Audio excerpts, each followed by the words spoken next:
Bonjour, je vais parler d'un l'article que j'ai lu dans la vidéo précédente, que j'ai posté il y a quelques heures de cela. Et c'est un article écrit par Bianca Bettencourt pour le harpersbazaar.com. C'est la seule journaliste d'ailleurs qui avait été invitée à couvrir le voyage en Colombie de Harry et Meghan. Donc je vais vous lire la suite de cet article-là. Une suite qui est très très intéressante, dans laquelle elle va parler de son expérience, de ce qui a été dit sur elle et de la méchanceté de certains médias, les médias traditionnels. Voilà ce qu'elle dit.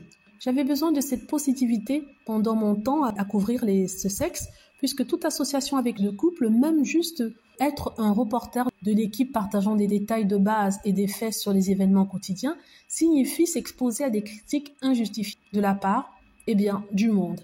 Quelques heures après l'annonce de mon accompagnement en tournée, on m'a qualifiée de profiteuse, de porte-parole et de pièce calculée de leur puzzle de relations publiques, entre autres choses.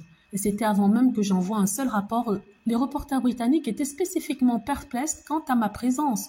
On m'a décrite comme ayant aucun bagage journalistique. Ma carrière entière discréditée à cause de ce que je ne peux que supposer être le fait que je ne suis ni blanche ni britannique. Il n'y avait aucune mention de mon dévouement de longue date à promouvoir l'art et la culture latino. Comme la tournée colombienne était planifiée au millimètre près, avec essentiellement aucun drame pour les tabloïds à reprendre et à sensationnaliser, j'étais la cible la plus facile. Tout cela semblait étrangement familier. Laissez-moi être clair cependant, je ne sais pas de présenter mon récit de pitié ou de chercher de la sympathie. C'est simplement que l'expérience m'a donné une appréciation plus profonde de la mission fondamentale d'Archewell, de construire un monde numérique plus juste et équitable où nous ne prospérons pas en écrasant l'estime de soi de quelqu'un. Je suis une femme de 30 ans qui peut reconnaître le bien du mal et savoir quand se déconnecter pour préserver sa santé mentale. Nos jeunes n'ont pas tous cette même force. Il nous incombe à nous, adultes, leaders, et oui, même au duc et à la duchesse de Sussex, de faire notre part pour minimiser l'hostilité en ligne autant que possible. Si quelque chose m'a frappé en tant que témoin de l'opération des Sussex, c'est l'intentionnalité qu'ils apportent à la manière dont ils utilisent leur plateforme.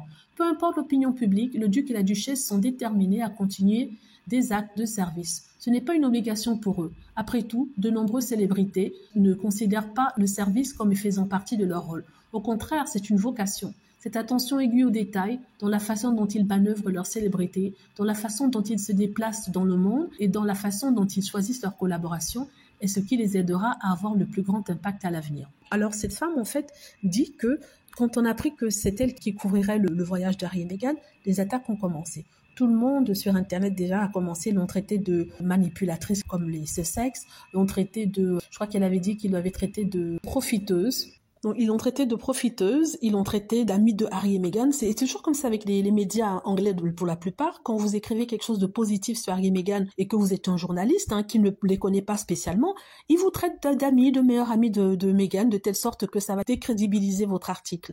Elle dit que ça fait au moins 10 ans qu'elle travaille avec des célébrités et 5 ans qu'elle travaille pour Harper's Bazaar. Elle a un bagage journalistique assez important, notamment au niveau de l'entertainment et aussi des événements culturels. Mais pour ces personnes là, ça ne comptait pas. Et parce qu'elle couvrait les événements plutôt culturels de la communauté latino et parce qu'elle n'est pas blanche et surtout pas britannique, elle ne compte pas. En fait, c'est ce que Harry et Meghan avaient dit, n'est-ce pas? Quand Harry et Meghan parlent de racisme dans les médias, c'est de ça exactement dont ils parlent.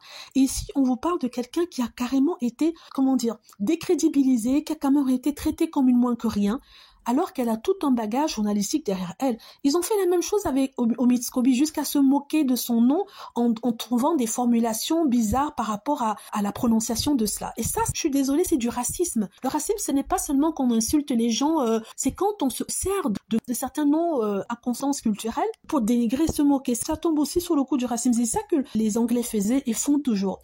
C'est triste quand même d'une telle chose que de nos jours, les médias permettent de véhiculer ce genre de comportement eux, ils pensent que c'est tout à fait normal, parce que eux, ils ne ressentent pas ce que la personne à qui ils font ça ressent. Ils n'ont pas cette expérience d'être autre, d'être regardé comme différent, d'être regardé comme quelqu'un suspicieux. Et je crois que c'est à peu près ce qu'elle dit ici. Que comme elle n'était pas blanche, et en plus de ça, elle couvrait un événement culturel latino qu'il considère comme inférieur, elle voit ça comme du racisme. n'est-ce pas? Ils ont fait la même chose avec le Nigeria. Ils ont traité le Nigeria de pays de ceci, de pays de cela, insulté la culture. Mais bon, voilà, c'est ce que je voulais partager avec vous. J'ai trouvé cet article très intéressant.